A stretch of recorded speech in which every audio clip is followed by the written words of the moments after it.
حضرت داؤد علیہ السلام کی قوم کے بندر بننے کا قصہ۔ حضرت داؤد علیہ السلام کے زمانے میں بنی اسرائیل کی ایک جماعت کا پورا واقعہ سناتا ہوں، جنہیں اللہ تعالیٰ نے نافرمانی کے سبب بندر بنا دیا۔ یہ واقعہ قرآن مجید میں بھی کئی جگہ بیان ہوا ہے۔ واقعہ کا خلاصہ: حضرت داؤد علیہ السلام کے دور میں بنی اسرائیل کے کچھ لوگ ایک بستی میں رہتے تھے جو سمندر کے کنارے آباد تھی۔ ان پر آزمائش یہ تھی کہ ہفتے کے دن شکار کرنا حرام تھا، لیکن باقی دنوں میں وہ مچھلیاں پکڑ سکتے تھے۔ اللہ تعالیٰ نے ان کی آزمائش کے لیے یہ کیا کہ ہفتے کے دن مچھلیاں کثرت سے پانی کی سطح پر آ جاتیں اور آسانی سے پکڑی جا سکتی تھیں، مگر باقی دن غائب رہتیں۔ نافرمانی: کچھ نافرمان لوگوں نے ہیلا نکالا۔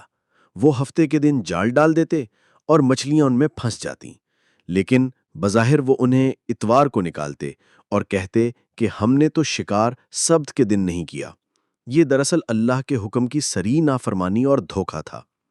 3 گروہ بن گئے: نافرمان جو مچھلیاں سبت کے دن پکڑتے تھے، نیک لوگ جو انہیں نافرمانی سے روکتے تھے، اور خاموش لوگ جو خود تو نافرمانی نہیں کرتے تھے مگر روکنے والوں سے کہتے کہ کیوں سمجھاتے ہو، یہ لوگ تو ویسے بھی ہلاک ہونے والے ہیں۔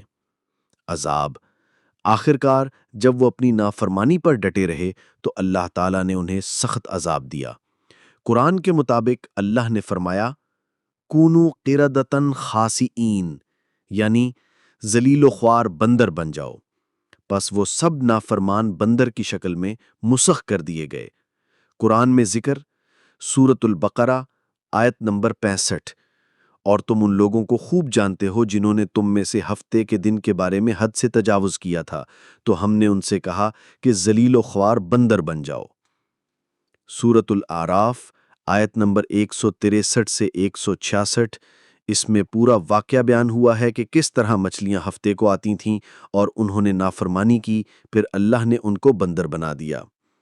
سبق: اللہ کے حکم کے ساتھ چالاکی اور ہیلا بازی بھی نافرمانی میں شمار ہوتی ہے۔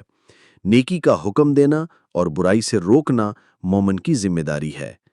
اللہ کا عذاب اچانک اور سخت ہوتا ہے جب لوگ بار بار نافرمانی پر اصرار کریں۔